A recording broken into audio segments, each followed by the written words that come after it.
Good morning. आप सभी को नमस्कार। मैं ललित माली आप सभी का हार्दिक स्वागत करता हूं। Welcome to our YouTube channel. BA first year का पॉलिटिकल साइंस, इसका लेसन फर्स्ट और सेकंड में 2 करवा दिया कंप्लीट आपको यूनिट फर्स्ट के। उसी का यूनिट फर्स्ट का जो अगला तीसरा चैप्टर है व्यवहारवाद, ये आज पढ़ने वाले हैं।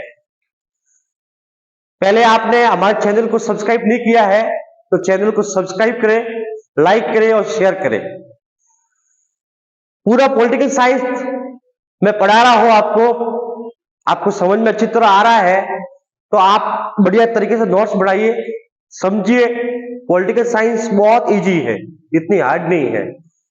थोड़ा लेट हो गए हम, एग्जाम पास में आ गए और लेट हम ये क्लास ले रहे हैं, तो थोड़ा आगे अब हम ध्यान रखेंगे कि भाई वैसे ही जैसे एग्जाम आए उससे पहले हम थोड़ा क्लास ले रहे। तो आज अपना टॉपिक है पॉलिटिकल साइंस का व्यवहारवाद। देखो, अपन ने परंपरागत दृष्टिकोण पढ़ लिया था। परंपरागत दृष्टिकोण ने मूल्य, दर्शन, आदर्श और नैतिकता की बात की थी। उसके बाद में अपन आए थे आधुनिक दृष्टिकोण में। उन्होंने मूल्य को नकारा था, दर्शन को नकारा था, आदर्श को नकारा था और उन्होंने विज्ञान की बात की थी, तथ्य की बात की थी कि हम तथ्य को मानते हैं, विज्ञान को मानते हैं। उसी का ही रूप है, आधुनिक दृष्टिकोण का ही रूप है व्यवहारवाद। व्यवहारवाद ने परंपरागत दृष्टिकोण को अपनाया नहीं है, नकार दिया पूरी तरह से, और आधुनिक दृष्टिकोण ने बल दिया। वैसे ही व्यवहारवाद ने भी आधुनिक दृष्टिकोण की तरह ही बल दिया। जैसे आधुनिक दृष्टिकोण ने विज्ञान को माना, वैसे ही व्यवहारवाद ने भी विज्ञान को माना है। तो देखिए, चलिए पढ़ते हैं, स्टार्ट करते हैं आज की क्लास। व्यवहारवाद, तो व्यवहारवाद को एक तरफ से अपन कह सकते हैं आधुनिक दृष्टिकोण, एक प्रकार से कह सकते हैं कि ये एक आधुनिक दृष्टिकोण है। जैसे आधुनिक दृष्टिकोण ने विज्ञान को माना था, मूल्य को, आदर्श को नकारा था, वैसे व्यवहारवाद ने भी आदर्श और मूल्य को नकार के विज्ञान को माना है। तो देखिए, सबसे पहले क्या परिभाषा क्या है व्यवहारवाद की परिभाषा क्या है? तो देखिए, द्वितीय महायुद्ध के बाद, आपको पता ही है 1945 के बाद में द्वितीय महायुद्ध समाप्त हो गया था। तो 1945 के बाद में परंपरागत राजनीति विज्ञान के विरोध में, परंपरागत राजनीति विज्ञान के विरोध में एक व्यापक क्रांति हुई कि भाई हम जो परंपरागत राजनीति है उसके खिलाफ है, उसके खिलाफ हम क्रांति कर रहे हैं। और उसके खिलाफ एक क्रांति हुई, बहुत बड़े विश्व स्तर पर, व्यापक स्तर पर क्रांति हुई। इस क्रांति को ही व्यवहारवाद कहा जाता है। इसी क्रांति को, परंपरागत राजनीति विज्ञान के विरोध में यह क्रांति हुई और इसी क्रांति को क्या बोलते हैं? व्यवहारवाद। क्या कहते हैं? व्यवहारवाद। इसमें राजनीति के वैज्ञानिक अध्ययन, सुनना ध्यान से, इसमें राजनीति के वैज्ञानिक अध्ययन, तथ्य तथा अनुभवात्मक अध्ययन पर बल दिया जाता है। यानी इसमें, इस व्यवहारवाद ने वैज्ञानिक अध्ययन पर बल दिया, तथ्य पर बल दिया, का अनुभव, जो अनुभव से अपन ने सीखा है उस पर बल दिया। यह था व्यवहारवाद, एक प्रकार से आधुनिक दृष्टिकोण। अब देखिए, इस व्यवहारवाद, जो व्यवहारवाद पढ़ रहे अपन, इस व्यवहारवाद के प्रणेता कौन है? यह एग्जाम में प्रश्न पूछा जाता है हर बार कि भाई व्यवहारवाद के प्रणेता किसको कहा जाता है? तो वो थे डेविड स्टर्न। ध्यान रखना, डेविड स्टर्न ही थे जिन्होंने व्यवहारवाद नाम दिया। ध्यान रखना, ठीक है ना, कि भाई ये विज्ञान पर बल दे रहा है, तथ्य पर बल दे रहा है, इसलिए व्यवहारवाद है। क्या है? व्यवहारवाद। और ये मनुष्य के व्यवहार का ही अध्ययन करता है। तो देखिए, डेविड स्टर्न है, ये इसके एक प्रकार से व्यवहारवाद के प्रणेता कहा जाता है, संस्थापक कहे जाते हैं। तो इनका कथन क्या है? व्यवहारवाद वास्तविक व्यक्ति पर अपना समस्त ध्यान केंद्रित करता है। ये ध्यान रखना, ये डेविड स्टर्न ने कहा है कि व्यवहारवाद वास्तविक व्यक्ति पर अपना समझ ध्यान केंद्रित करता है, यानी व्यक्ति के वास्तविक ध्यान पर ही फोकस करता है कि भाई व्यक्ति का विकास किस प्रकार होगा, व्यक्ति के व्यवहार का अध्ययन किस प्रकार करेंगे, इस पर ही पूरा ध्यान देता है। वो डेविड स्टर्न ने कहा है, ये ध्यान रखना है, ये एग्जाम में पूछ सकते हैं आपको। अब देखिए व्यवहारवाद के उदय के प्रमुख कारण क्या रहे, क्योंकि व्यवहारवाद कहां से आया, क्यों आया, तो इसके प्रमुख कारण क्या रहे, तभी जाके एक व्यवहारवाद उदय का विकास हुआ। तो व्यवहारवाद के उदय के प्रमुख कारण क्या रहे हैं, ये आपको ध्यान से समझने हैं। तो पहला कारण है परंपरागत अध्ययन पद्धतियों से असंतोष। जब विश्व स्तर पर परंपरागत राजनीति हो रही थी, जहां पर दर्शन पर ध्यान दे रहे थे, मूल्य पर ध्यान दे रहे थे, नैतिकता की बात की जा रही थी, आदर्श की बात की जा रही थी, और उससे अपने को कुछ परिणाम है वो असंतोष लगे कि वास्तव में इससे कोई व्यक्ति का विकास नहीं हो रहा है, व्यक्ति के व्यवहार का अध्ययन नहीं हो रहा है, और उससे असंतोष होकर उसके खिलाफ भी एक नया विकास हुआ, वो था व्यवहारवाद, जिसने तथ्य की बात की, जिसने विज्ञान पर बल दिया और जिसने मनुष्य के व्यवहार का अध्ययन किया। ये पहला कारण रहा है। दूसरा कारण क्या है, द्वितीय महायुद्ध का प्रभाव। द्वितीय महायुद्ध जब हुआ विश्व स्तर पर 1945 के में, तब जो परंपरागत राजनीति थी उसको स्वीकार नहीं किया कि भाई उससे बहुत नुकसान हो रहा है, कहीं ना कहीं मनुष्य के व्यवहार का अध्ययन नहीं हो रहा है। तो उसका प्रभाव इस प्रकार पड़ा कि जब विज्ञान का उदय हुआ और उसी से ही व्यवहार का विकास हुआ। तीसरा है नवीन अध्ययन पद्धतियों का प्रयोग। व्यवहारवाद ने नवीन पद्धतियों का प्रयोग किया। जितने भी नवीन पद्धतियां थी, चाहे वो ऐतिहासिक पद्धति हो, अनुभवात्मक पद्धति हो, ये नवीन पद्धतियों के संपर्क में आकर जुड़ी और नवीन पद्धतियों के संपर्क में आई, तब जाके इसका विकास हुआ। तभी तो इसने मनुष्य के व्यवहार का अध्ययन किया। अगला कारण क्या रहा, अन्य सामाजिक विज्ञानों से प्रेरणा मिली। जितने भी समाजशास्त्र है, मनोविज्ञान है, लोक प्रशासन है, तो इन सभी जितने भी सामाजिक विज्ञान है, जितने भी जो दृष्टिकोण है, इन सभी का इनको ऊपर प्रभाव पड़ा। इनसे ही प्रेरणा मिली व्यवहारवाद को। समाजशास्त्र हो, मनोविज्ञान हो, लोक प्रशासन हो, जितने भी सामाजिक विज्ञान है, इन सभी से प्रेरणा मिली व्यवहारवाद को। और इसको लगा कि वास्तव में जब व्यक्ति का व्यवहार का अध्ययन करना है तो अपने को मूल्य आदर्श को नकारना पड़ेगा और व्यवहार और विज्ञान तथ्य पर ध्यान देना पड़ेगा। ये ध्यान रखना।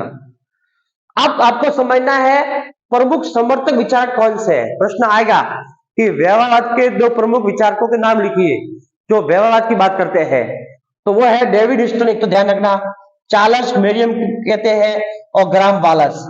ये ऐसे आपको दो नाम याद रखने हैं, डेविड स्टर्न, ग्राम वालस हो, चार्ल्स मेरियम हो, ये सभी व्यवहारवाद की बात करते हैं, विज्ञान की बात करते हैं। अब देखिए व्यवहारवाद का विकास किस प्रकार हुआ, कैसे हुआ। कारण तो पढ़ लिए कि भाई इस कारण से उसका उदय हुआ, लेकिन विकास किस प्रकार हुआ वो पढ़ते हैं। देखिए इसका विकास 1908 ईस्वी में, इसका विकास 1908 ईस्वी में ग्राम वालस, आपको पता ही है, ग्राम वालस की ह्यूमन नेचर इन पॉलिटिक्स, इसकी पुस्तक का नाम है, ग्राम वालस की पुस्तक का नाम ह्यूमन नेचर इन पॉलिटिक्स, और एएफ बेंटले की द प्रोसेस ऑफ गवर्नमेंट, इन दो पुस्तकों में, human nature in politics, the process of government, इन दो पुस्तकों में इसका विकास शुरू हुआ, यहां से प्रारंभ हुआ। ये ध्यान रखना, ग्राम वालस की पुस्तक का नाम ध्यान रखना, एग्जाम में पूछ सकते हैं, और एफ ए बेंटले की पुस्तक का नाम ध्यान रखना। इन दोनों पुस्तकों से ही व्यवहार का विकास शुरू हुआ। इसके बाद में 1925 ईस्वी में चार्ल्स मेरियम की पुस्तक है, चार्ल्स मेरियम की पुस्तक है new aspects of politics, new aspects of politics, most important पुस्तक है, ध्यान रखना, एग्जाम में पूछ सकते हैं। तो ये चार्ल्स मेरियम की है। तो न्यू एस्पेक्ट्स ऑफ पॉलिटिक्स में हुआ 1925 में, चार्ल्स मेरियम की पुस्तक थी न्यू एस्पेक्ट्स ऑफ पॉलिटिक्स में। इसमें भी व्यवहारवाद का विकास हुआ, और व्यवहारवाद का जितना भी एक गढ़ कहा जाता है कि व्यवहारवाद का गढ़ का है, वो है शिकागो संप्रदाय, ध्यान रखना, मोस्ट इंपोर्टेंट है। शिकागो स्कूल है, इन शिकागो संप्रदाय को, स्कूल को ही व्यवहारवाद का गढ़ कहा जाता है। तो इस प्रकार आपको समझना है व्यवहारवाद क्या है। एक प्रकार से एक आधुनिक दृष्टिकोण है जिसने तथ्य, मूल्य और विज्ञान की बात की है, और इसी से ही मनुष्य के व्यवहार का वास्तविक अध्ययन किया जाएगा। इसके बाद में क्या हुआ, व्यवहारवाद की विशेषता क्या हुई, और इसकी आलोचना भी करेंगे। अभी आगे पढ़ते हैं इस क्लास में। अब देखिए आगे है व्यवहारवाद की प्रमुख विशेषताएं पढ़ेंगे। एक तरफ है व्यवहारवाद की प्रमुख विशेषताएं, और एक तरफ है व्यवहारवाद की आलोचनाएं। दोनों मोस्ट इंपोर्टेंट है, ध्यान रखना, एग्जाम की दृष्टि से वेरी इंपोर्टेंट है। आपके एग्जाम में पूछ सकते हैं व्यवहारवाद की प्रमुख विशेषताओं को समझाइए तथा इसकी आलोचना कीजिए। तो दोनों करेंगे अपन। पहले अपन विशेषताएं को समझते हैं। तो देखिए व्यवहारवाद की प्रमुख विशेषताएं हैं, ये विशेषताएं आपके एग्जाम में पूछ सकते हैं। तो आपके एग्जाम में प्रश्न आ रहे हैं तो आपको ये विशेषताओं को लिखना है और इनको समझाना है। और एक प्रश्न यहां से ऐसा बन सकता है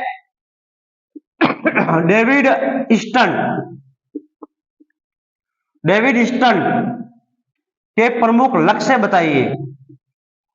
लक्ष्य, ध्यान रखना, डेविड ईस्टन के प्रमुख लक्ष्य बताइए व्यवहारवाद के। तो आपको यही विशेषता है, यही डेविड ईस्टन के व्यवहारवाद की प्रमुख लक्ष्य है। तो ध्यान रखना, प्रश्न को कंफ्यूज मत होना। डेविड ईस्टन के प्रमुख लक्ष्य बताने हो तो आपको यही बताने हैं व्यवहारवाद के, और व्यवहारवाद की प्रमुख विशेषता है तो वही आपको विशेषता है, ये ध्यान रखना है। तो देखिए पहली विशेषता है सत्यापन। सत्यापन का मतलब होता है वेरिफिकेशन, अपन उसका जांच कर सकते हैं। सत्यापन का मतलब जांच कर सकते हैं, यानी जांच कर सकते हैं। इसका मतलब व्यवहारवाद कहता है कि कोई भी किसी का अध्ययन कर रहे हैं तो उसका अपन जांच कर सकते हैं, वेरिफिकेशन कर सकते हैं। तो ये इससे अपने को फायदा हो सकता है कि जांच करके पता चले कि सही है या गलत है। जिसका अध्ययन कर रहे हैं वो सही कर रहे हैं या गलत कर रहे हैं। लेकिन परंपरागत दृष्टिकोण ये होता नहीं था, वहां पर जांच होती नहीं थी। तो आप किसी का अध्ययन कर रहे हैं तो सत्यापन कर सकते हैं, जांच कर सकते हैं, ये पहली विशेषता है। दूसरी विशेषता क्या है, तकनीकी प्रयोग। व्यवहारवाद तकनीकी प्रयोग को बदलता है, टेक्नोलॉजी पर बल देता है कि आप तकनीकी जो टेक्नोलॉजी है उसका प्रयोग कर सकते हैं और उससे आप कम समय में ज्यादा उत्पादन कर सकते हैं। लेकिन परंपरागत दृष्टिकोण में ऐसा नहीं था। ये दो विशेषताएं ध्यान रखनी है। अगली है विशुद्ध ज्ञान, प्योर साइंस, ध्यान रखना। व्यवहारवाद एक प्योर साइंस है, विशुद्ध ज्ञान है। ऐसा नहीं कि आप कल्पना में बात करता है कि ये है और वास्तव में है या नहीं है, लेकिन व्यवहारवाद है एक प्योर साइंस है, जो कहा है वो सत्य है। अगली विशेषता है तथ्य पर बल। व्यवहारवाद ने तथ्य पर बल दिया, फैक्ट पर बल दिया है, जो वास्तव में एकदम सही माना जाता है उसी पर ही बल दिया है। अगली विशेषता है अनुभवात्मक और वैज्ञानिक अध्ययन पद्धति, ध्यान रखना। इसने अनुभव के द्वारा जो अध्ययन पद्धति होती है उस पर बल दिया है और वैज्ञानिक अध्ययन पद्धति पर बल दिया है, ये ध्यान रखना। अगली विशेषता है मानवीय व्यवहार का अध्ययन। व्यवहारवाद ने मनुष्य के वास्तव में व्यवहार का अध्ययन किया है, ये ध्यान रखना। और अगली विशेषता है प्रमाणीकरण। इसका मापन कर सकते हैं, क्या कर सकते हैं, मापन कर सकते हैं, परिमाण कर सकते हैं, मापन कर सकते हैं, मापा जा सकता है। और अगली है व्यवस्थाबद्धीकरण, यानी व्यवहारवाद एक व्यवस्थित है, एक व्यवस्था के क्रमबद्ध है। ऐसा नहीं कि आपने जो बोल दिया वही है, व्यवस्थित अध्ययन किया जाता है इसमें। तो ये ध्यान रखना, ये प्रमुख विशेषताएं है व्यवहारवाद की। एग्जाम में पूछे कि व्यवहारवाद की प्रमुख विशेषता क्या है, तो ये आपको ध्यान रखना है, या डेविड स्टेन के व्यवहारवाद के प्रमुख लक्ष्य कौन से हैं, तो ये आपको बताने हैं। अब अपन व्यवहारवाद की आलोचना करते हैं कि व्यवहारवाद कहां तक वास्तव में गलत था, कि भाई इसने ज्यादा किस पर ध्यान दिया कि इसकी आलोचना भी हो रही है। तो परंपरागत विचारक थे, उन्होंने आलोचना भी की इसकी कि भाई ये वास्तव में कहीं ना कहीं गलत भी था। तो देखिए, पहली आलोचना है विशुद्ध विज्ञान नहीं है, कि भाई ये व्यवहारवाद है, ये प्योर साइंस नहीं है। तो ये इसकी पहली आलोचना है। दूसरी आलोचना क्या है, राजनीतिक व्यवहार की धारणा गलत है, कि भाई राजनीतिक व्यवहार जो मनुष्य का व्यवहार का अध्ययन करता है, इसकी धारणा है वो गलत है। ये इसकी आलोचना हो रही है, ध्यान रखना। तीसरी आलोचना है पद्धतियों पर अत्यधिक बल दिया है, यानी व्यवहारवाद ने जो अध्ययन पद्धतियां है उस पर ज्यादा बल दिया है, तो मूल्य को नकार कर अध्ययन पद्धतियों पर ज्यादा बल दिया है, ये इसकी आलोचना, ध्यान रखना। अत्यधिक खर्चीली पद्धति है, यानी वैज्ञानिक पद्धति है ये ज्यादा खर्चीली है, इसमें ज्यादा खर्च होता है, तो ये ध्यान रखना। और अगली जो आलोचना है, मूल्य निरपेक्षता संभव नहीं है, यानी इन्होंने इसमें व्यवहारवाद में मूल्य निरपेक्षता होती नहीं है, मूल्य को नकारा है, मूल्य की बात नहीं हो रही है इसमें। अगली जो आलोचना है अत्यधिक शब्दाडंबर, यानी इसमें शब्द ज्यादा है, शब्दों पर ज्यादा बल दिया गया है, तो ये इसकी आलोचना की जा रही है कि भाई कोई भी एक अध्ययन होता है उसकी अच्छाई और बुराई दोनों होती है। तो व्यवहारवाद में अच्छाई है लेकिन इसकी आलोचना भी की है। इसी में लियो स्ट्रॉस, ध्यान रखना मोस्ट इंपोर्टेंट है, इसका कथन एग्जाम में आता है।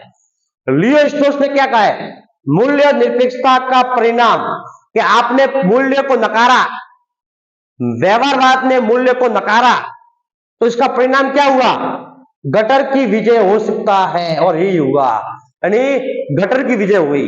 गटर आपको पता है क्या होता है, तो आपने मूल्य को नकारने से गटर की विजय हुई, क्या हुई, गटर की विजय हुई, इसलिए आपको मूल्य को नकारना नहीं है। तो ये व्यवहारवाद की आलोचना की जाती है, तो ध्यान रखना है, इसकी विशेषता है और इसकी प्रमुख आलोचना है। मैंने आपके ये पॉइंट लिखे हैं, पॉइंट को समझाया है मैंने, आपके एग्जाम में बड़ा प्रश्न आवे तो आपको इनको समझाना भी है, पहले आप पॉइंट लिखिए फिर इनको समझाइए एक एक को, बहुत बढ़िया आपके अच्छे मार्क्स एग्जाम में आएंगे, और आएंगे ही इस तरह आप समझोगे। तो आपको क्लास अच्छी लग रही है, पसंद आ रही है मेरी, तो एल के माली सर को सब्सक्राइब करें, शेयर करें, लाइक करें, और आगे अपन और टॉपिक इसके लिए जो पॉलिटिकल साइंस से आपके संबंधित है वो लेकर आएंगे। Thank you.